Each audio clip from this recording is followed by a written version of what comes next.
must remember the world our ancestors traveled, and always remember the songs they gave us. Remember, we are made of their prayers.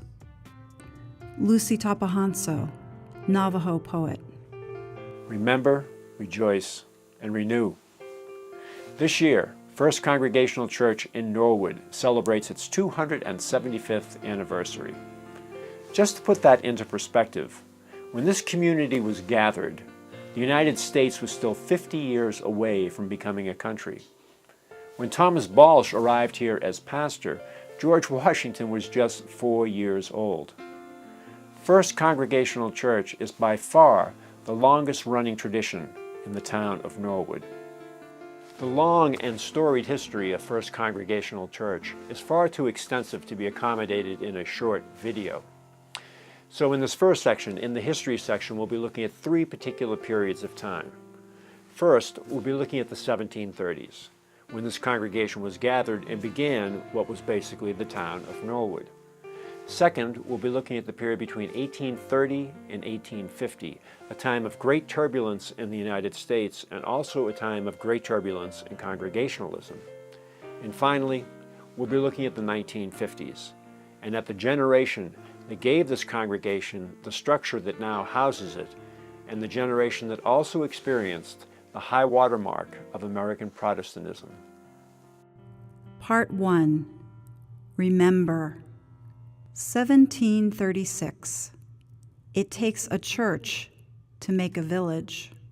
I'm very interested in the history of Norwood, and the history of Norwood starts with our church. I mean, that's when those towns formed, they formed around the church first. And actually, in some parts of the state, by law, you had to be able to support a church and a minister before you could form the town. Congregationalism, by definition, is local. That's literally how you define congregational, the local gathered body of believers. So the focus has always been the particular needs of a particular community. If the Lord see it will be good for us, He will provide shelter and a hiding place for us. John Winthrop, 1630.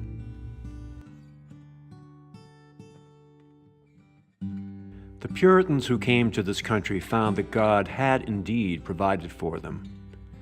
As they moved from the safety of Boston to Dedham, and then to South Dedham, what would one day become Norwood, they found fertile fields for crops.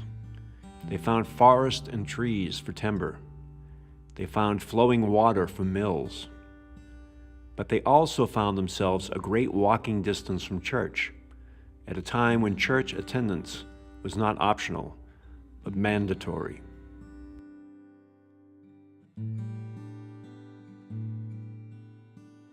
And of course you had to be at church on Sunday and basically stay the day, because you'd have a long morning service and then a long afternoon service and then maybe something in the evening. You'd have a Wednesday evening. South Parish in Dedham. A decision based not on theology, but geography. Patricia Fanning, A History of Norwood.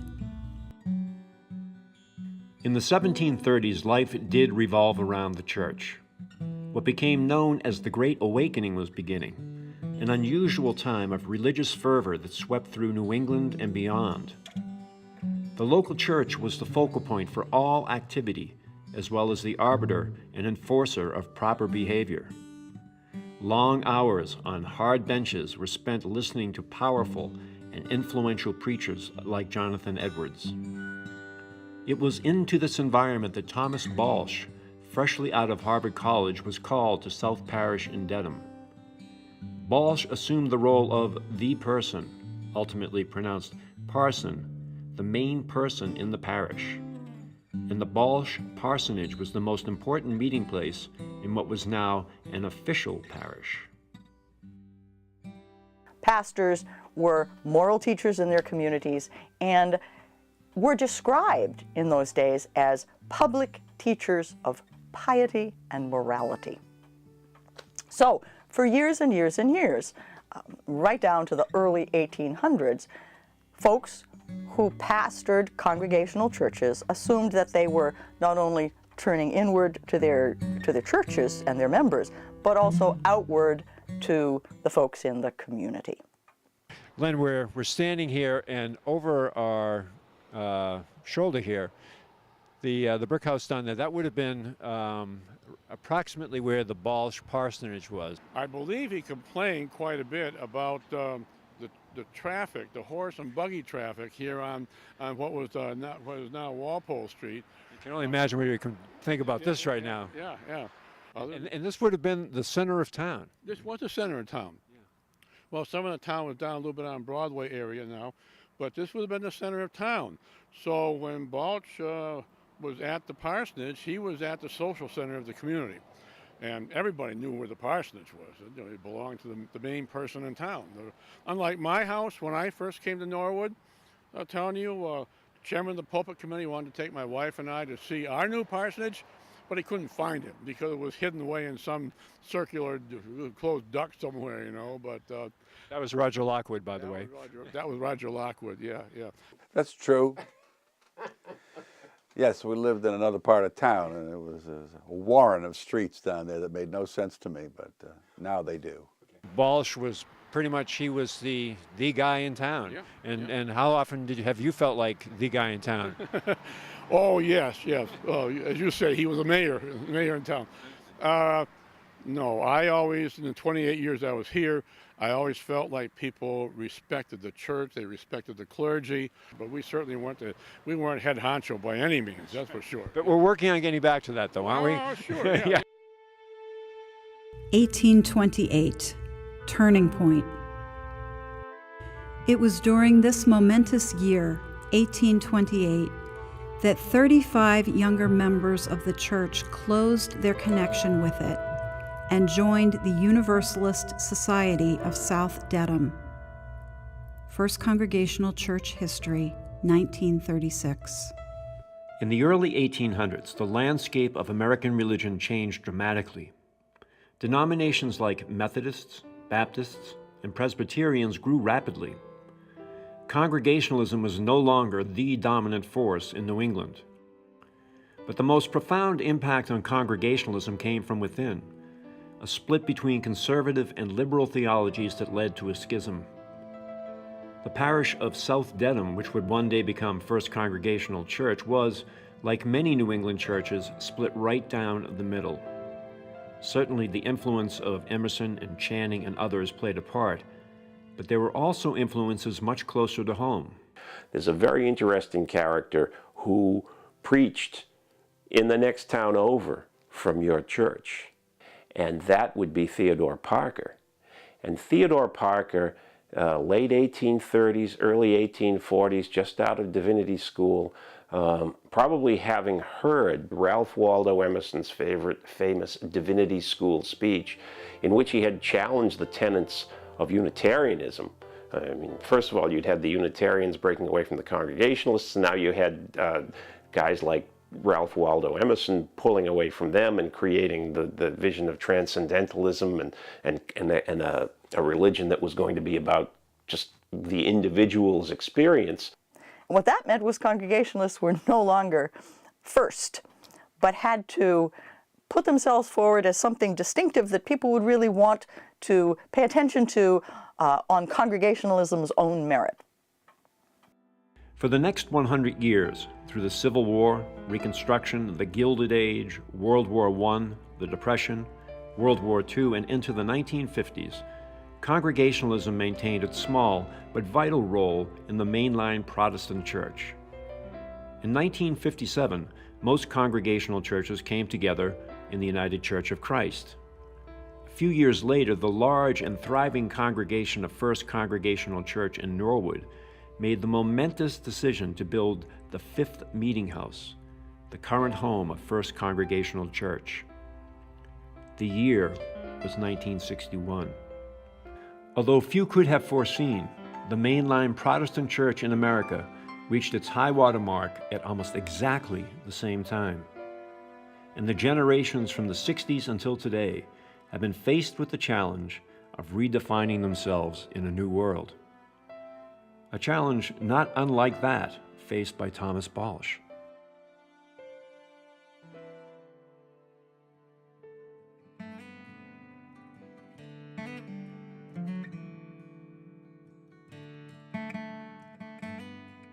Many people didn't want to give up the old building, but it really wasn't in good condition, and it couldn't do the programs that we do now.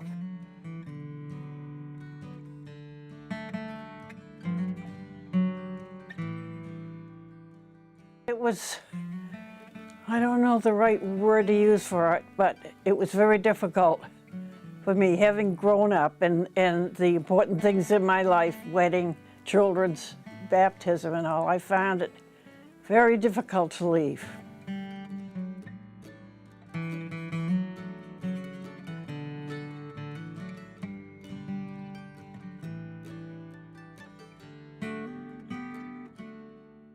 My life has been this church, from the old building to this one, but not the old building, just the old building.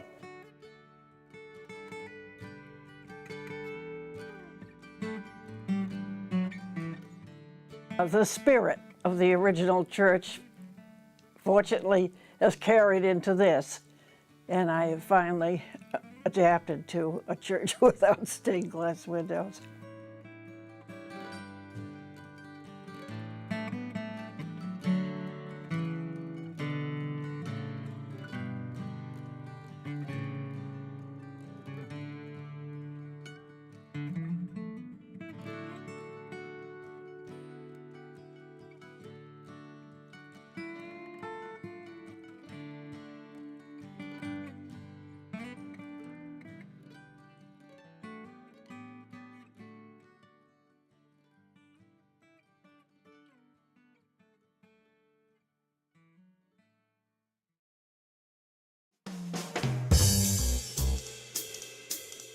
Part 2, Rejoice.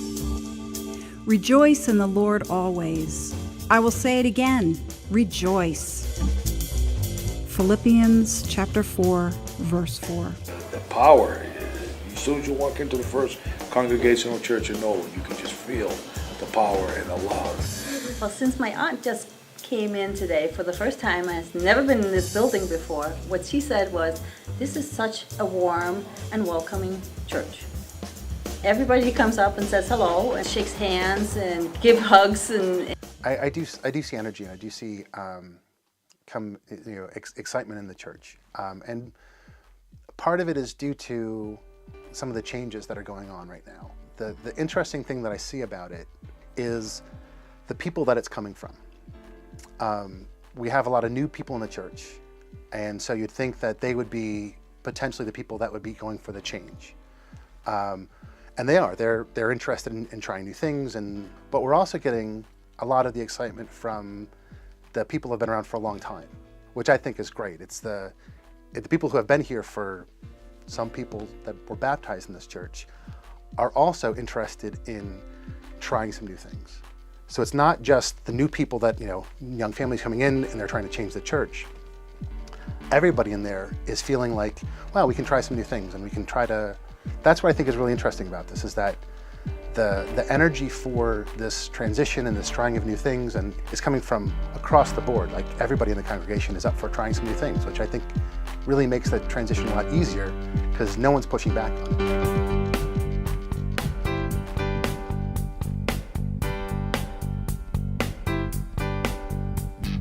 Sometimes we're here and sometimes we're gone, but we all come back where we belong. A theater conductor, a drummer, and then it makes no difference what group I'm in.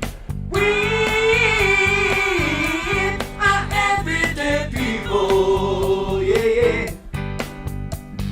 There are the yellow ones and there are the purple ones, living with the little ones and the over 60 ones. Different strokes for different folks, and so on and so on, and shooby dooby dooby.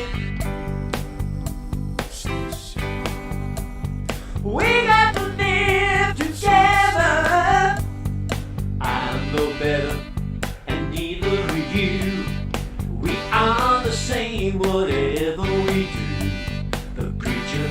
teacher, the greeters and band. It makes no difference which door you come in. We are everyday people, yeah, yeah. There is the long hair and there is the short hair. Though we ain't the rich ones, we can help the poor ones. Different strokes for different folks, and so on and so on, and shooby dooby dooby. Ooh, sha sha. We got to live together.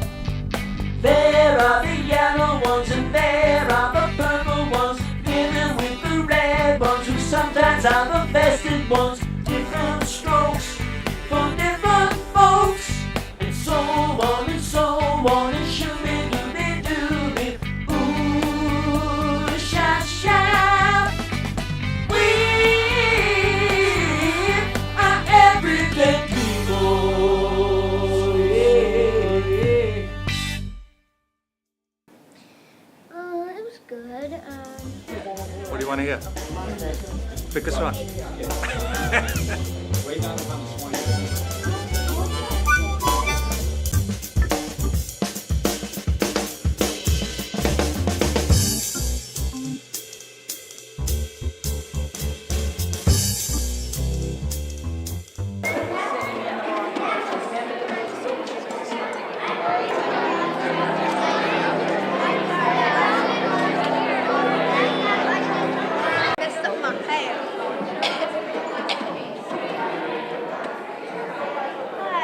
Let's bow our heads in prayer. Holy God, we are but one generation of many to worship you on this place. Two or three of you are gathered in my name, there I am among you. Today we are all gathered in Jesus' name. Let us greet each other, friend and stranger alike, with the peace that Jesus came to bring the world.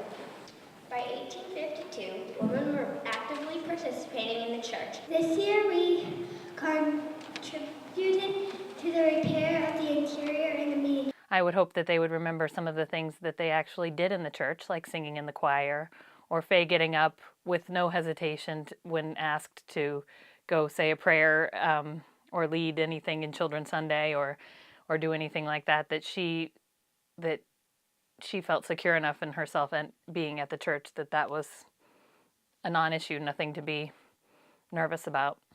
Our biggest project was in 1862 when we purchased books for a library for the pastor. The church ordained me, Reverend Jabez Chickering, as their minister on July 2nd, 1776. In 1745, I left the parish for 16 months to serve as chaplain during the French and Indian War.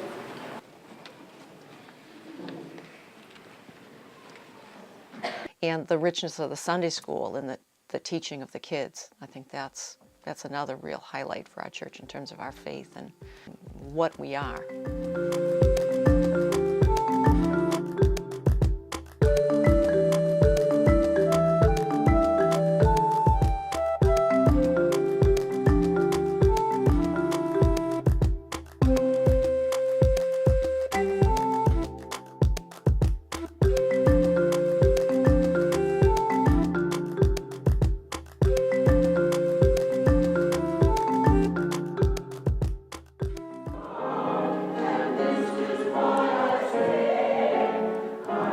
You could use the word, I really love what I'm doing.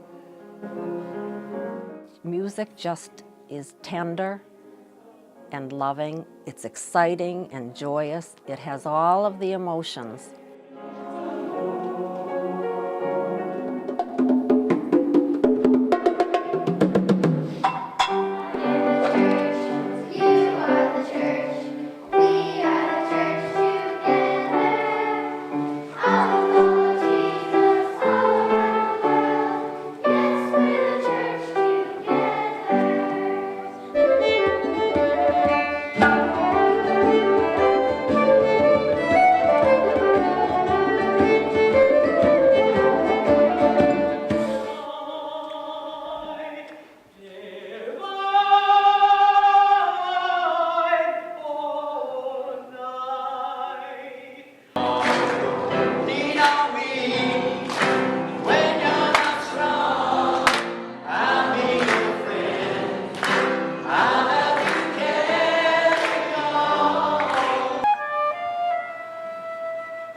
really enter with a prayerful presence. It's not about you. It's not about your ability or the thoughts you've done in preparation. It's about letting the Spirit come through.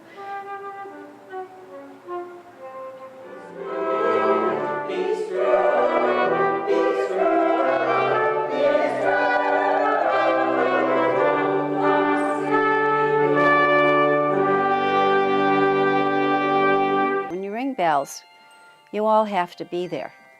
Because when you're not there, your bell doesn't ring. So bell ringing is a lot like church attendance. It's not the same if you're not there.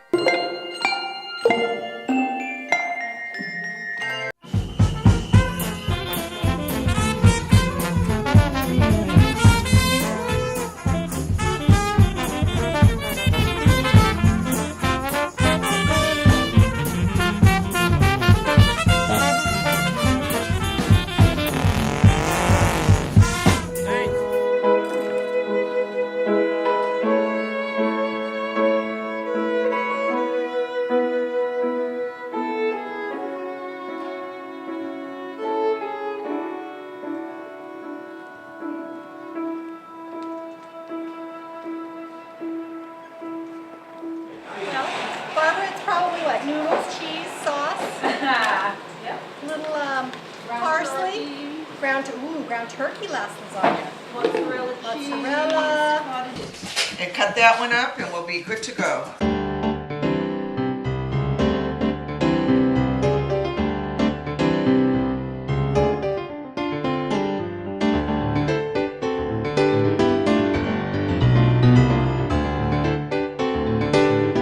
Your silverware should be about the tip of your thumb away from the edge of the table. I think the sweet spot of all religions is when you can help people without imposing your will or leaving your Bible behind or your holy text behind. Gotta have more cornbread. Awesome.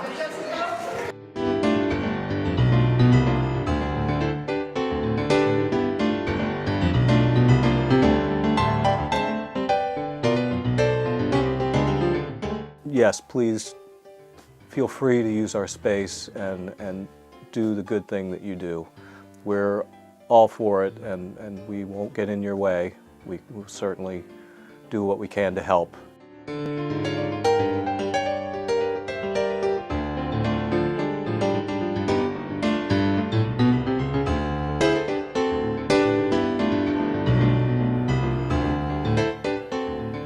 The open and affirming concept, I think, is very good, and just everybody welcome to our church.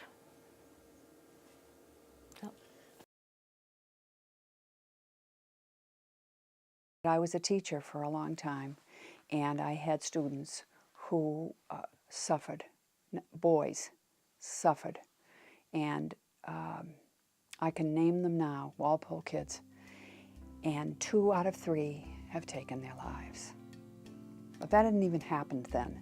I just saw how stuck they were. They were 14-year-old boys. And I thought, it's got to be a place where it's fine to be whoever you are. Coming to this church, I think, is a little bit like becoming part of a family in a lot of ways. I mean that it's a good way. The way this church embraces people and of a wide variety of opinions, thoughts, allegiances is, I think, very special. And for me, of course, the fact that the church did what it needed to do to allow me to be married here, to make that a great thing that, that I could do. Open and affirming statement, adopting that, the diaconate voting to allow gay marriage, the bell choir singing beautifully. I mean, it's a wonderful thing, and that certainly is something for which I am very, very grateful in this church.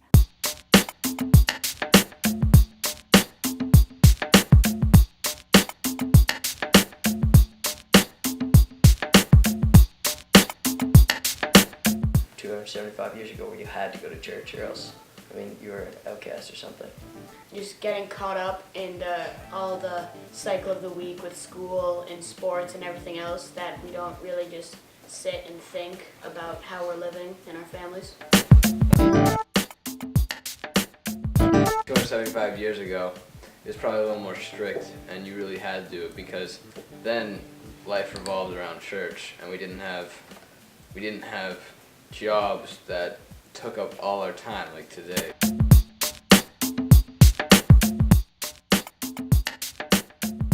The message has changed over the years. 275 years ago, we didn't have phones. We didn't watch TV that much or at all.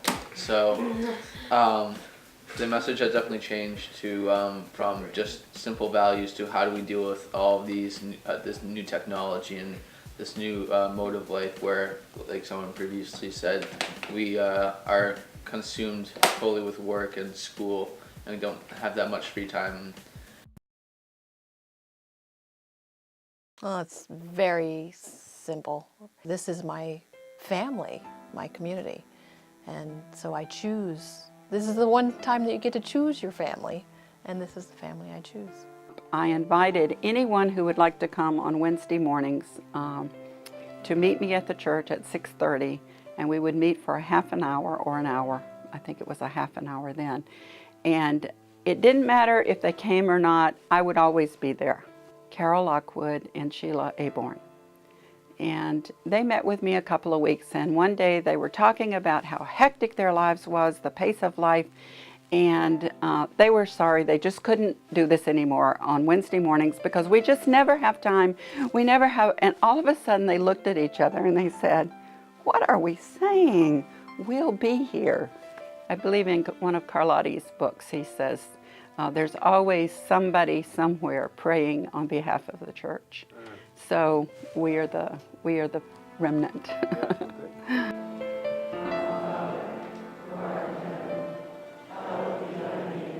When we're all saying the Lord's Prayer together. And my practice is to begin in a normal voice, but then really early on, I really lower my voice so I can hear everyone else.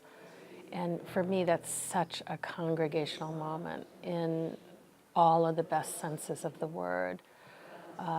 It just feels that there's such spirit in the room and such a connection with everyone and with all.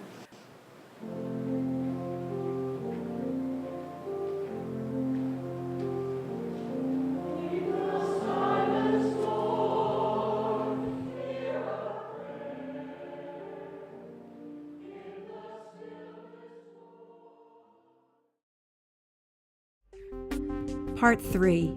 Renew. Do not remember the former things or consider the things of old. I am about to do a new thing. Now it springs forth. Do you not perceive it? Isaiah chapter 43, verses 18 and 19. To breathe new life into what we do, to connect our faith with our everyday lives, to renew what has been given us, not make it better. It can't be made better. We need to make it more real. There is a tide in the affairs of men and the affairs of people. I feel like that time is now for this congregation. I feel like that something has been building and building, and the tide is full right now. Each generation has to embrace where the people live. They're not just going to come to you because you ring a bell on Sunday morning. That doesn't happen anymore.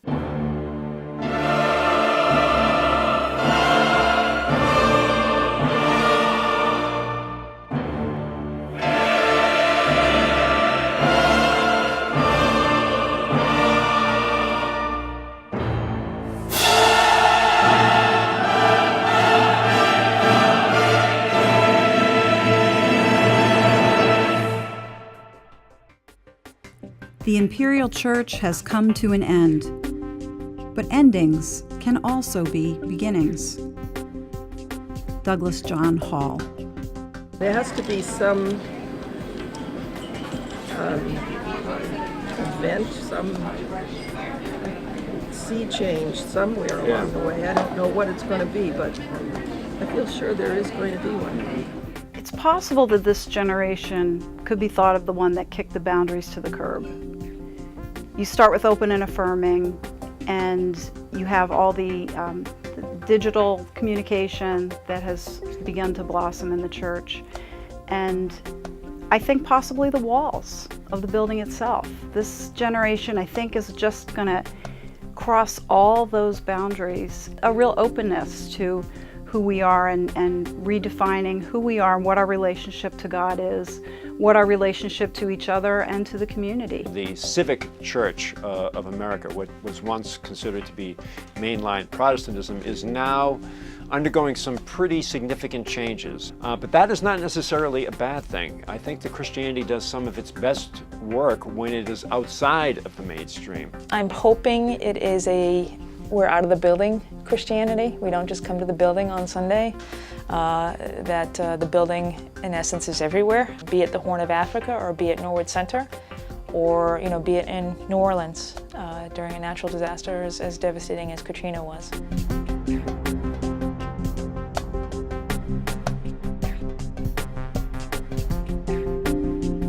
So the Christianity that is inspiring people, whether they're getting that they go into a church service on a Sunday morning or not, or whether they're getting that through meeting with people in coffee shops and discussing what they've read, or discussing subjects with someone like yourself who's a minister who presumably has had some training. At Perks with people, and I personally, I've been surprised by the level of theological conversation that actually does take place there, that people are very willing to engage in God talk outside of a sanctuary. Yeah. That's connecting faith and life right there, because what's more everyday life than a coffee shop? There's nothing for more 21st century America. There's nothing more everyday than coffee. The only old thing that needs to survive is the gospel message. So there is something to be preserved, but not preserved in the, put it in a jar with formaldehyde kind of way, but in a way that is alive and, talking to people today.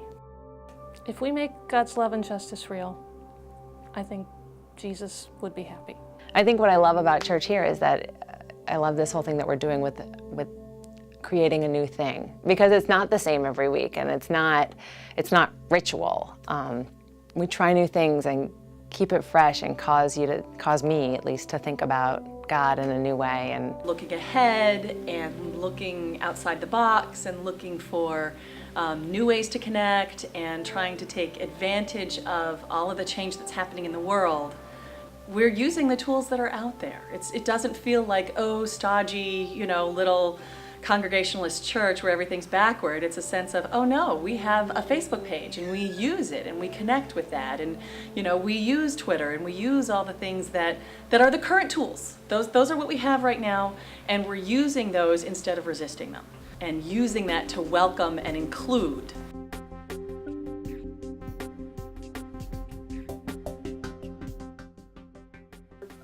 Facebook came online in general in 2006.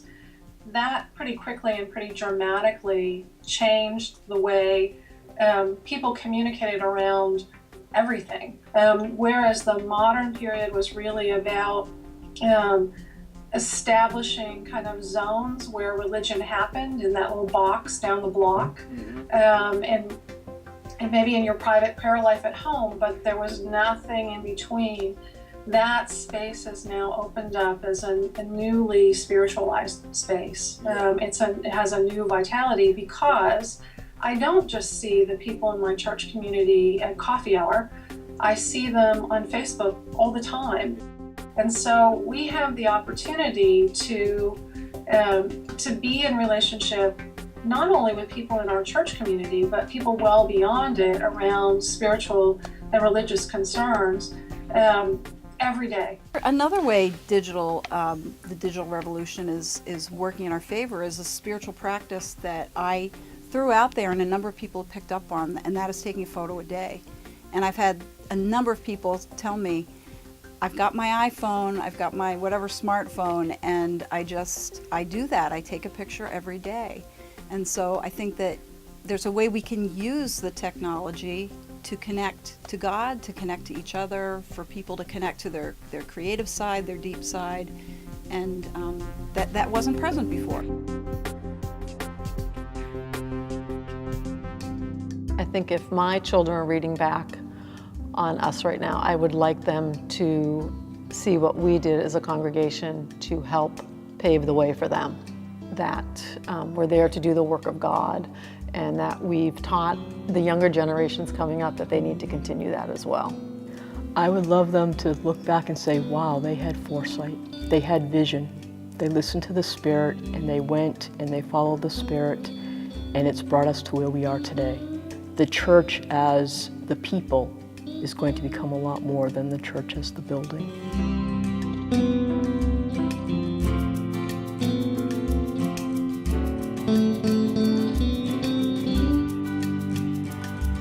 I think we have a great way of welcoming people and creating a sense of community. People really taking care of each other, really caring for each other. And I experienced that from day one when Robin and I started going to the church, even before we actually joined the church.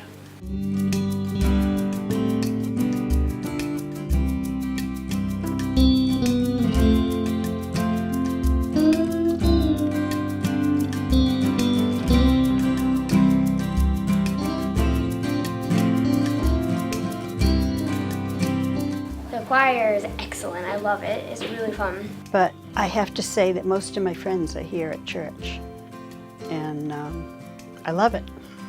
I love coming here. I think I'd want them to know that we were engaged, not just worrying about sort of the philosophical ideas of religion, but that we were engaged in our lives here as a community, in our lives outside as a community, and how we spent our lives, as opposed to sort of what we were planning for afterwards. I loved how she said when she was hanging the laundry on the line that each item was a flag of prayer. Would like them to look back at this generation and think that it was a generation that had God in sight. You succeeded in doing that.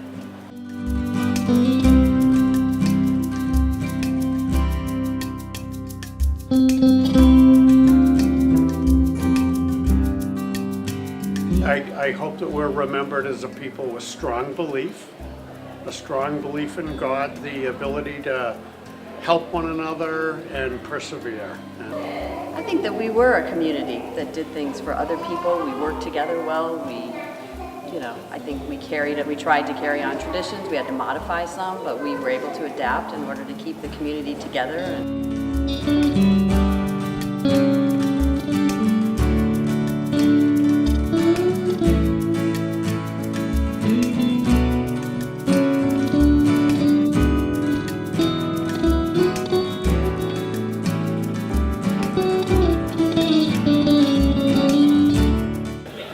Care about others, not only within the congregation, but also as far as helping others in the community through Abundant Table and the food pantry. I think I want them to remember that we weren't just here with a little group of people gathering on Sunday, but we had a bigger impact on the community. And I enjoy coming to church. I enjoy seeing all the lovely people that I here belong here.